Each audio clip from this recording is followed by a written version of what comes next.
नमस्कार, मी बळवंत जयराम गायकवाड, प्रकल्प अधिकारी एकात्मिक आदिवासी विकास घोडेगाव प्रकल्प, जिल्हा पुणे। घोडेगाव प्रकल्पामार्फत मी सर्वांचं स्वागत करतो। घोडेगाव प्रकल्प आदिवासी उपयोजना 1992 अंतर्गत स्थापन झालेला किती आहे। घोडेगाव प्रकल्पामार्फत अनेक प्रकारच्या शासकीय योजना राबविल्या जातात। त्या अंतर्गत महत्त्वाच्या योजना म्हणजे शासकीय आश्रमशाळा योजना 1972 मध्ये सुरू झाली। आज घोडेगाव प्रकल्पामध्ये एकूण 24 शासकीय आश्रमशाळा कार्यरत आहेत। या प्रकल्पांतर्गत शासकीय वसतिगृह योजना राबवली जात असून घोडेगाव प्रकल्पांतर्गत एकूण शासकीय शाळा 23 आहेत व शासकीय वसतिगृह 24 कार्यरत आहेत। तसेच 9 अनुदानित संस्था कार्यरत आहेत। तसेच आदिवासी मुलांना इंग्रजी माध्यमातून शिक्षण मिळावं म्हणून शासनाने नामांकित शाळा योजना सुरू केलेली आहे। त्या अंतर्गत 12 शाळांमध्ये विद्यार्थ्यांना शिक्षण दिलं जातं आहे। या घोडेगाव प्रकल्पांतर्गत विविध प्रकारच्या योजना चालू किती आहेत। त्यामध्ये न्यूक्लियस बजेट योजना आहेत। सन 22-23 मध्ये आपण एकूण 4.5 कोटीच्या आसपास आपल्याला बजेट मंजूर झालं होतं। त्या अंतर्गत आपण न्यूक्लियस बजेट योजनेअंतर्गत अ गटाच्या, ब गटाच्या आणि क गटाच्या योजना मंजूर केलेल्या होत्या। त्या अंतर्गत PRTC प्रशिक्षण योजना महत्त्वाची किती होती ती सुद्धा आपण गेल्या वर्षीच्या आराखड्यामध्ये काही मंजूर करून घेतलेली आहेत। वैयक्तिक लाभाच्या, आर्थिक उन्नतीच्या या सर्व योजना आपण न्यूक्लियस बजेटमध्ये घेतलेल्या आहेत। नमस्कार, माझे नाव बेबी रवींद्र गेंगजे, राहणार गोहे बुद्रुक, तालुका आंबेगाव, जिल्हा पुणे येथील रहिवासी असून आम्ही स्थानिक 10 महिला एकत्र येऊन जय आदिवासी महिला बचत गट स्थापन केला। प्रकल्प कार्यालय घोडेगाव यांच्या न्यूक्लियस बजेट योजनेअंतर्गत रेनकोट निर्मिती मशीन खरेदी करण्यासाठी आम्हाला 2,75,000 अनुदान मिळाले। त्यातून आम्ही रेनकोट मशीन खरेदी केली। यामुळे आमच्या बचत गटातील महिलांना रोजगार प्राप्त झाला। त्यामुळे आमची कौटुंबिक व आर्थिक परिस्थिती सुधारली असून आम्ही समाधानी आहोत। तसेच केंद्रीय योजना सुद्धा आपण 275 अंतर्गत या प्रकल्प स्तरावर चालू किती आहेत। आज अखेर घोडेगाव प्रकल्पाला एकूण 18-19 पर्यंत 55 योजना होत्या। त्यामध्ये 25 योजना पूर्ण झाल्या असून काही योजना प्रगतीपथावर किती आहेत। त्याचा लाभ निश्चितच आदिवासी बांधवांना झाल्याचा काय दिसून किती येतो। ये संस्थान tribal unit project, national institute of naturopathy Pune, Ayush मंत्रालय और इंटीग्रेटेड ट्राइबल डेवलपमेंट प्रोजेक्ट के साथ कोलैबोरेशन में यहाँ पे चालू हुई है। तो यहाँ पे हम नेचुरोपैथी द्वारा अलग अलग पद्धति से उपचार करते हैं थेरेपीज से, जिसमें हम mud therapy, hydrotherapy, fasting, diet, physio, ozone, ये अलग अलग प्रकार की थेरेपीज़ जिसमें हम कोई मेडिकेशन यूज़ नहीं करते, नेचुरल वे में हम ये थेरेपीज़ इम्प्लीमेंट करते हैं हेल्थ सस्टेन करने के लिए। अभी तक हमारे यहाँ पे OPD सर्विसेज भी है, पेशेंट आना जाना करके भी ट्रीटमेंट ले सकते हैं और अंदर भर्ती होके IPD सर्विसेज भी है। उसके साथ साथ हमारे यहाँ पे IDD के पेशेंट्स भी आते हैं, इम्यूनो डेफिशिएंट पेशेंट। उसके अलावा हमारे पास यहाँ पे एकेडमिक सर्विसेज भी है। एकेडमिक के अंदर TATC course, treatment assistant therapist course, ये कोर्स 1 साल का कोर्स है जिसमें हम आदिवासी यूथ, ट्राइबल यूथ को एनकरेज करते हैं कि वो इस कोर्स के अंदर भाग लें और ये नेचुरोपैथी की जो सर्विसेज हैं वो सब सीखें और एक एम्प्लॉयमेंट जनरेट कर सके। इस कोर्स के लिए उनको स्टाइपेंड भी दिया जाता है आयुष मंत्रालय और ITDP के साथ में 8,000 का स्टाइपेंड भी दिया जाता है। अब तक हमने 2000 से ज़्यादा ट्राइबल पॉपुलेशन को कवर किया है। साल में 8 से ज़्यादा ट्राइबल पॉपुलेशन के लिए कैंप किए हैं और हमारे पास अब तक इस महीने में, पिछले महीने में 100 से ऊपर IPD भर्ती हुए हैं और उनको लाभ भी मिला है। घोडेगाव प्रोजेक्टमध्ये पुणे जिल्ह्यामध्ये जिल्हा नियोजन समितीचा प्रारूप आराखडा 55 कोटीचा होता. त्या अंतर्गत आपण स्टेट डिपार्टमेंट आणि जिल्हा परिषदांना आपण निधी वितरित करतो. आदिवासी विभागाचा तो निधी असतो. त्या अंतर्गत कृषी विभाग आहे, पशुसंवर्धन विभाग आहे, सार्वजनिक बांधकाम विभाग आहे आणि शिष्यवृत्ती असेल, सुवर्ण महोत्सव शिष्यवृत्ती 1ली ते 7वी आणि 10वी पर्यंतच्या विद्यार्थ्यांना आपण काय देत किती असतो. डिंबे जलाशय श्रमिक आदिवासी मच्छीमार सोसायटी दिगत, तालुका आंबेगाव, जिल्हा पुणे या ठिकाणी आमची सोसायटी 2006 पासून मच्छीमारी व्यवसाय करत आहे. आदिवासी विकास विभागाने 2014-15 मध्ये केज ओ होडी जाळी याकरता मदत केली होती. त्याचप्रमाणे सन 2022-23 या आर्थिक वर्षामध्ये शबरी आदिवासी विकास वित्त महामंडळ यांनी 100 होड्या, जाळी, life jacket, cage culture, pen culture या विविध कामाकरता आदिवासी सोसायटीला मदत केल्यामुळं या ठिकाणी वर्षातून 2 क्रॉप्स साधारणतः 50 टन उत्पन्न घेण्याची क्षमता निर्माण झालेली आहे. त्यामुळं निश्चितच 317 परिवारांना याच्यातून फायदा मिळेल. त्यामुळं आदिवासी विकास विभाग व शबरी आर्थिक विकास महामंडळ यांचं मी मनापासून धन्यवाद व्यक्त करतो. सन 22-23मध्ये नाविन्यपूर्ण योजनेअंतर्गत हीट पंप योजना कार्यान्वित केली होती. त्याचा विद्यार्थ्यांना 11 शाळांना गरम पाणी पावसाळा असो किंवा हिवाळ्यात असो गरम पाण्यात आंघोळीसाठी आपण पाणी आंघोळीसाठी दिलं जातं. असे आपण यंत्रणा काय बसवलेली किती होती.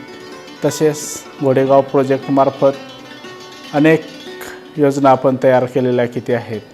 आपत्ती आली तर न्यूक्लियस बजेट योजनेमार्फत आपण आपत्तीग्रस्त लोकांना किंवा व्यक्तींना आपण सहाय्य करतो. गेल्या वर्षी जवळजवळ आपण 20 लाख वितरित केले. तसेच ज्या शासकीय आश्रमशाळा किती आहेत तिथे विद्यार्थ्याच्या गुणवत्ता कौशल्यवाढीसाठी सुद्धा काही आपण योजना प्रस्तावित केल्या होत्या. संगीतविषयक आपण एक न्यूक्लियस बजेटमध्ये काही योजना होती. जवळजवळ आपण 4-5 शाळांना आपण त्याचा लाभ दिलेला आहे. विद्यार्थ्यांनी म्हणजे स्वतःच्या संरक्षणासाठी कराटे प्रशिक्षण योजनासुद्धा आपण काय घेतलेली आहे किती आहे. मुलं आणि मुलींना आपण त्यामार्फत काय प्रशिक्षण दिलेलं किती आहे. गणिताची जी गणित शिकवण्याची पद्धत आहे ॲबॅकस पद्धतीने किंवा वैदिक पद्धतीने कशा शिकवल्या जातात योजना त्यासुद्धा आपण न्यूक्लियस बजेटमधून गेल्या वर्षी आपण घेतल्या होत्या आणि त्याचा विद्यार्थ्यांना काय फायदा दिसून किती आलेला किती आहे. माझे नाव राजाराम रामचंद्र रेंगडे, मुक्काम पोस्ट गोदरे, तालुका जुन्नर, जिल्हा पुणे. आमचे हटकेश्वर फार्मर्स प्रोड्युसर कंपनी 2 जानेवारी 2019 मध्ये स्थापना झाली. त्यानंतर आम्हाला आदिवासी प्रकल्प घोडेगाव याच्या माध्यमातून आम्हाला 8.5 लाख रुपये अनुदान भेटलं. त्यानंतर आम्हाला लुपिन आणि नाबार्ड यांनी जवळजवळ 10 लाख रुपयाचं आम्हाला स्ट्रक्चर बांधण्यासाठी हे दिलं आणि त्याच्यात आमचे एकूण सभासद 300 सभासद आहेत आणि सभासद असून आम्ही त्याच्यामध्ये श्रमदान पण केलं आणि त्याच्यानंतर आमची ही राईस मिल पूर्णतः डेव्हलपमेंटला आलेली आहे आणि आत्ता पूर्ण आमची व्यवस्थितपणे चालू आहे. घोडेगाव प्रकल्पामध्ये वैयक्तिक वन हक्क आणि 239 सामूहिक वन हक्क दावे प्राप्त झालेले किती आहेत आणि त्या अनुषंगाने आपलं जे वन हक्क प्राप्त गाव किती आहे किंवा सामूहिक दावा किती आहे तिथे आपल्या प्रकल्प कार्यालयाची त्या गावातील पायाभूत सुविधा असेल. मध्यंतरी शासनाने ज्या पेसा क्षेत्रातील 17 पदे भरायची होती त्या संदर्भात PO कार्यालयाकडून जे दाखले देण्याची प्रक्रिया किती होती तर आपण सर्व उमेदवारांना विहित मुदतीत आपण काही दाखले उपलब्ध करून दिले आणि विद्यार्थ्यांना आपल्या पेसा क्षेत्रात नोकरीसाठी अर्ज भरण्यासाठी त्या प्रमाणपत्राचा का उपयोग काय करता किती आला. शाळा वसतिगृह स्तरावर CCTV बनवणे, बेडिंग सिस्टीम, विद्यार्थ्याचं उत्कृष्ट जेवण मिळावं म्हणून शासनाने केंद्रवर्ती मध्यवर्ती स्वयंपाकगृह योजना सेंट्रल किचन पद्धत सुरू आपण 15 जून 23पासून सुरू केलेली आहे. सुरुवातीला 14 शाळा आणि 14 वसतिगृह येथे ही आपण सेंट्रल किचन सुरू केली आणि सेंट्रल किचन पद्धत शासकीय शाळांना फार उपयुक्त किती आहे. तसेच विद्यार्थ्यांच्या वेळ शिक्षकांचा शिकवण्यासाठी वेळ मिळत नव्हता, तो आता यामुळे सेंट्रल किचन पद्धतीने काय वाचला आहे. परंतु जे 14 वसतिगृह किती आपण इन्क्लूड केली होती, म्हणजे आपण जोडलेली किती होती, त्या वसतिगृहांनी विद्यार्थ्यांच्या कॉलेजला जाणे आणि येण्याच्या वेळा वेगवेगळ्या असल्यामुळे आणि सेंट्रल किचनचं मध्यवर्ती ठिकाणून येणारं जेवण म्हणजे ते समन्वय साधता येत नव्हता. म्हणून आपण तात्पुरत्या स्वरूपात आपण शासकीय वसतिगृह सेंट्रल किचनमधून काय वगळलेलं आहे आणि तिथे पूर्वीप्रमाणेच आपण जुनी सिस्टमप्रमाणे मेस पद्धत आपण सुरू केलेली आहे. दुर्गम आणि डोंगराळ भागातील आदिवासी मुलांना गुणवत्तापूर्ण शिक्षण होण्यासाठी शासकीय आश्रमशाळेच्या माध्यमातून आपण गुणवत्तापूर्ण भोजन, सुरक्षित निवास आणि दर्जेदार शिक्षण मुलांना प्रोव्हाइड करतो, जेणेकरून कोणताच आदिवासी विद्यार्थी शिक्षणापासून वंचित राहणार नाही. एवढंच नाही तर त्यांच्या 12वी नंतरच्या उच्च शिक्षणासाठी आपण पुण्यासारख्या शहरामध्ये त्यांना शिक्षण घेण्यासाठी शासकीय वसतिगृहांची योजना कार्यरत केलेली आहे. त्याचबरोबर शासकीय वसतिगृहाच्या योजनेबरोबरच ज्या मुलांना शासकीय वसतिगृहामध्ये प्रवेश मिळत नाही त्यांच्यासाठी पंडित दीनदयाल उपाध्याय स्वयं योजनेच्या माध्यमातून त्यांना आपण मासिक पद्धतीने भोजन आणि निवासासाठी आपण आणि स्टेशनरी वगैरेसाठीही आपण लाभ देत असतो. त्याचबरोबर शिक्षणाच्या मुले शिक्षणासाठी जे ॲडमिशन घेत असतात त्या ॲडमिशनमध्ये जे ट्युशन फी वगैरे भरली जाते त्या सर्व शैक्षणिक फीसाठी आपण भारत सरकार शिष्यवृत्ती योजनेच्या माध्यमातून मुलांना वेळोवेळी लाभ दिला जातो. त्याचबरोबर शैक्षणिक योजनेबरोबरच मुलांना त्यांच्या भावी आयुष्यामध्ये त्यांचा आर्थिक आणि सामाजिक विकास व्हावा यासाठी विविध योजना आदिवासी विकास विभागामार्फत राबवल्या जातात.